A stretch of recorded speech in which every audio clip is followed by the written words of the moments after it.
to come to Congress with me. Now let's go get it done.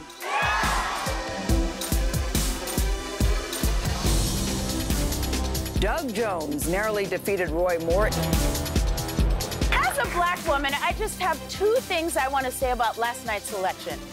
You're welcome. Oh, no, your back hurts? Yeah, every black woman's back is hurting from carrying the election last night.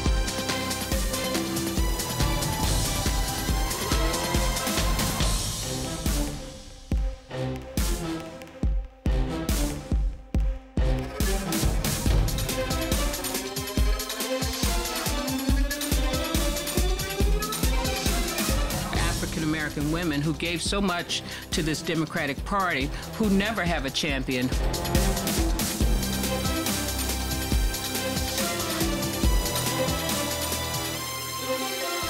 We watched that hearing, 21 members of the judiciary and only 3 women.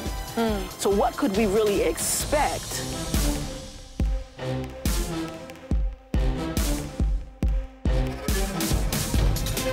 If someone doesn't give you a seat at the table, bring a folding chair.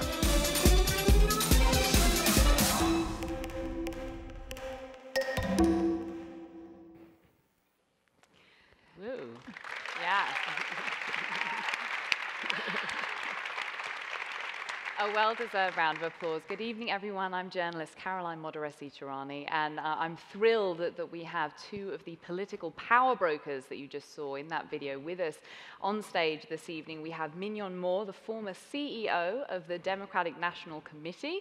We also have Reverend Leah Daughtry, who twice served as the CEO of the Democratic National Convention, and they've co-authored a fantastic new book called For Colored Girls Who Have Considered Politics, which tells the story of their decades in the red-hot center of politics.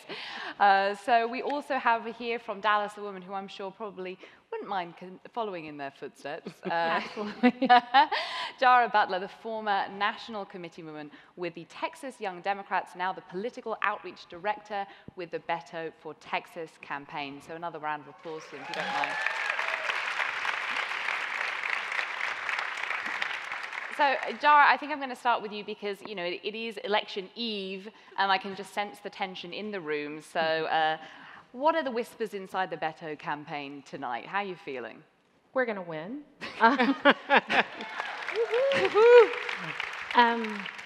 I think I'm encouraged by the number of young people who are showing up for this election. I think if anything comes out of 2018, it's the fact that young people have decided that they're going to stop allowing other people to make choices and decisions for them, and they're going to step up and start taking those roles and stepping up and making sure that they are represented and that their issues are heard and their issues are being heard at the ballot box. And I think that is the story of this election. And also, don't count us out. Don't count us out, because we will show up and show out every now and then. Well, I mean, showing up, I mean, this is the story really of the last, you know, few decades in Democratic politics. You know, black women have been showing up. They showed up for Hillary Clinton. 98% of black women voted for Hillary in 2016. 94%, of course, voted for Doug Jones in that historic Senate race in Alabama. So, I mean, the Democratic Party, it seems to be, should be sort of returning the love in spades. Leah, what are you seeing from the Democratic Party? Well, I think that you're absolutely right. Black women are the largest and most consistent voting bloc in the nation, and we know that. We know how to size up a candidate, we know how to parse the issues, and we know how to go to the polls and not just take ourselves, but take our communities, our sororities, our churches, our neighborhoods, our girlfriends, whoever. We're going to drag you with us to the polls. We're going to make sure you get there. And I think what we're seeing now is we've reached a zenith where we are requiring the Democratic Party to invest in us and in our communities and in our issues in the same manner in which we invest in the party. Sometimes they do a good job, and sometimes they could do a better job. But what you see from, as Jara said, is folks deciding, you know, if there's no seat at the table for me, I'm bringing in my folding chair. We've been at the table now many decades. We've been doing the spade work in really tilling the soil and uncovering new candidates. And what you have now are black women who are saying, I don't want to just be at the table. I want to be a decision maker at the table, and I want to chair the meeting. I don't want to just be in the meeting. So you have Stacey Abrams, you have Jahana Hayes in Connecticut, Lucy McBath in Georgia, Ilhan Omar in Minnesota. The list goes on and on and on. There are more than 500 black women running for office this cycle, and that's amazing. That is amazing. And Minyon, do you feel like the Democratic Party kind of appreciate the work that black women have been putting into not only finding these, very, very strong candidates, but then also rewarding, as Leah was saying, the decades of hard work that black women really have been putting into building the Democratic Party? Well, I think we've all served in leadership positions in the Democratic National Committee, and a lot of it depends on who the chair is and what he decides or she decides to invest in. And I think in this instance, black women and women in particular, I won't even just leave this to black women and women in particular decided that the party didn't have to give them permission to run. They decided they wanted to run, and that's why you see such an unprecedented number. I think what's happening with black women in particular, though, is we've always been comfortable just being the hidden figures, if you will. We'll work on behalf of these Democrats, we'll work and work and work, and we never expect anything. And I think 2016 was kind of a watershed moment for us. When we saw that we came out for Hillary Clinton, 93%, and our white sisters, 43% of them came out for her, and then 57% came out for the other guy. And that to us just felt like, okay, we're just going to have to take this into our own hands. And if somebody else decides to come along with us, great. And we're hoping to change a few minds along the way, but we are trying to rally as many like-minded women as we can, and we see that every day now. Yeah, Jara, do you see that? Do you think that as we come to 2020, we are going to see more young black women at the table and in leadership positions? The way that I see it is that when it comes to being at the table, I shouldn't have to ask for a seat at the table that I helped to build. Right. A table that I helped to create. From our mother, Fannie Lou Hamer, who occupied the convention floor and said, I'm sick and tired of being sick and tired. If you are a candidate, if you are anyone who is considered running, especially in this party that is supposed to be about inclusion and elevating everyone up, the expectation is you should have us at the table, and not just in a ceremonial role, but actually making decisions, because you can't talk to our community without us in the room.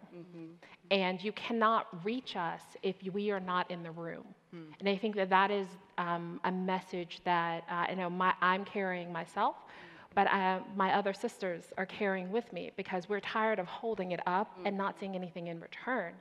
And when it comes to how we do messaging, we can do a lot of different things, and we're no longer asking, we're just taking space. That idea of taking space, without getting into the sort of nitty-gritty of party politics, because otherwise everyone will fall asleep. But the DNC, that there has been sort of a reckoning of sorts, Leah, right? The last couple of years in particular, May 2017, 24 black female leaders and activists, elected officials, wrote an open letter to the DNC, basically saying, look, there's too much at stake for the party to ignore them. What's changed since then? How have the DNC responded? Are you seeing them wising up beyond just tweeting, we got it, sure? Or black women are leading the party. Beyond a tweet, what's changed? I don't know that much has changed inside the party. I think there is a cerebral understanding and an intellectual acknowledgement of the role and the import of African American women, women of color, women, period. But to your point about, you showed one of the chair's tweets about the importance of African American women. But in my mind, budgets are moral documents, and budgets also show what you care about. So until the budget matches the rhetoric, then that's all it is. It's just word noise. So I think what you're seeing now with all of these, with the groundswell of women who are running, is folks who are saying, we're not waiting for the party. We're Democrats because we believe in the values of the Democratic Party, not necessarily the institutional structures of the Democratic Party. So we're going to run as Democrats, and then we're going to change the party from the outside in. I think that, people in the audience who may lean Democrat, I know everyone doesn't here, but, for the people who do, what is at stake if the Democratic Party doesn't wise up to this? I mean, obviously, we're coming out of one very stressful, contentious presidential election. We're heading into some contentious midterms by the sounds of things. What is at stake for 2020 if the Democratic Party, Minyon, don't actually wise up to the kinds of points that you're all bringing up? You normally lose. Pretty simple. I mean, and I think at this point, I don't think we have to prove to the Democratic Party that we will show up. We just tend to show up because we know how much is at stake.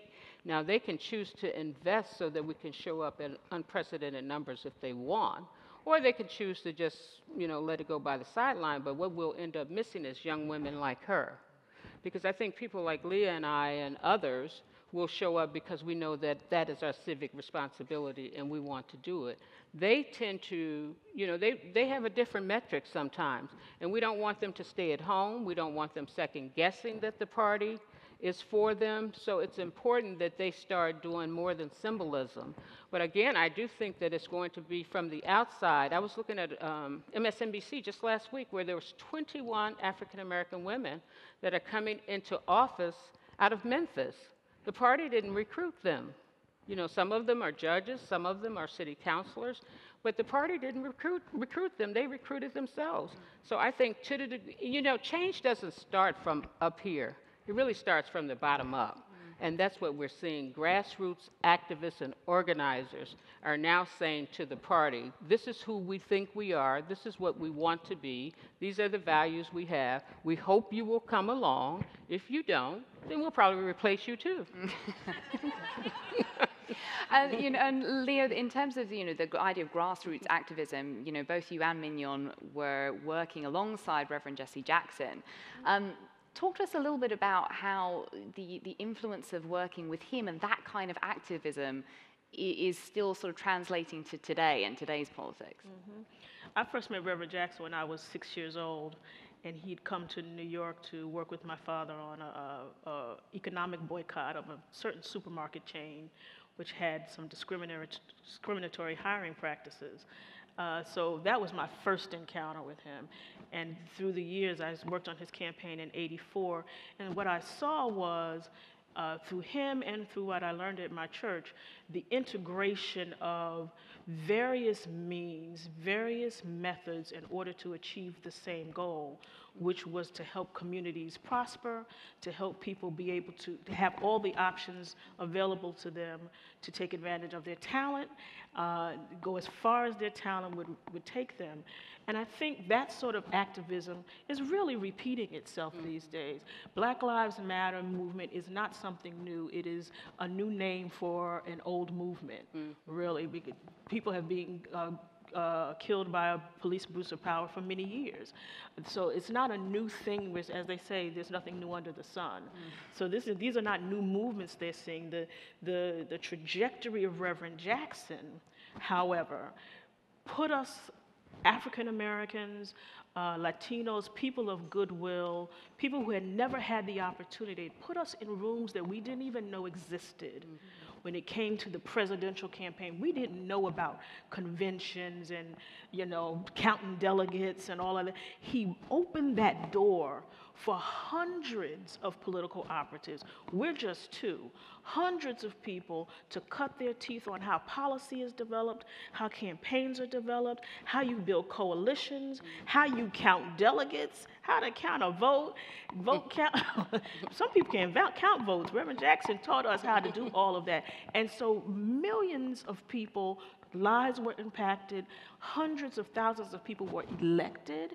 There was a whole tranche of black mayors who were elected in the aftermath of his campaign. Every major American city in this country wound up with an African American mayor based on the hundreds of thousands of people that he registered to vote. So he really laid a strong strong foundation for all of the activists, all of the electeds that came after him, because he taught us a new way.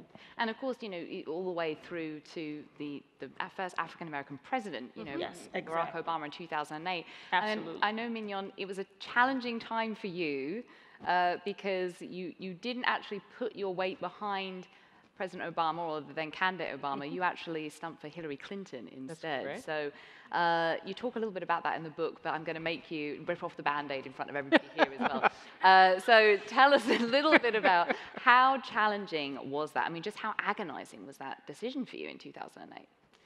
You know, it was really, I mean, it probably was one of those decisions that I just felt like, okay, you're either going to stand by what you believe or you're just going to, you're going to fall on the sword. And I knew President Obama.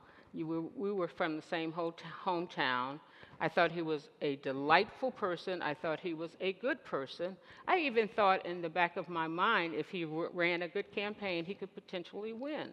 At the time, though, I was really hoping that America was ready for the first woman president. And that's where I was in my life, and I really wanted to put my weight behind it. I didn't feel like I worked against President Obama. I just felt like I worked for Hillary. And unfortunately, we fell short, but that's where I felt. And you know, I mean, obviously, the sort of first woman is still eliding us all. Like, we haven't got there yet. But you know, Jara, from your perspective, obviously, is someone who's young and breathing life into the Democratic Party. Are you looking to female candidates for 2020? Is there anyone who's on your radar? Right now, I'm focused on 2018, but I do have a couple of people in mind, because I look at 2016 and I reflect on it. We got so far, we got so close. I can't go back. It's out there, and I think that women need to be in the conversation. Talking about the musical Hamilton. We need to have representation, and if the highest glass ceiling is the White House, and we need to take a sledgehammer and break it, because Shirley Chisholm did it, and we had Hillary, Elizabeth Woodhull, but we've just never gotten there, and I want to see it in my lifetime. It's kind of like my grandmother told me when I was little, and looking at all the presidents, and I said, Granny, why aren't there any black presidents? And she said, I won't live to see it, but you will. Well, I don't want to have to tell my granddaughter that I won't live to see this. So that is my expectation, is that we look to have a serious female candidate in 2020. And we've got some, oh no, go on. And I want to just say too that, I don't want people to get confused about us just feeling like we need a woman. We know that some woman out there is immensely qualified to do this job. She's probably even more, and President Obama would say it on the stump for Hillary. She is more qualified than any guy that has run for president. There is another woman out there that's more qualified. Well, it's not going to take much these days, but there's, hope I didn't offend anybody, but there's a woman out there that has worked, that has earned the right to run, just because she is smart enough to do it, and she just happens to be a woman. But there is somebody out there, and we're going to keep the three of us. Well, it might not be. We might not have to wait for 2020 for as you mentioned, these very, very qualified women who are amongst us right now as we sort of approach the midterms. I mean, we could see some political history being made tomorrow. Stacey Abrams, as you mentioned before, she could become the first black woman elected governor of any state ever, which in 2018 seems like quite something, not a good something. Jahana Hayes could become the first black woman sent to Congress by Connecticut or any New England state. And Ayanna Pressley could be the first black woman sent to Washington from Massachusetts. So, Minyon, what are your thoughts on these races? What do you find dynamic about these particular women, or why do you think they've kind of captured the national attention in the way that they have? Well, first of all, they're smart as hell. I mean, seriously smart.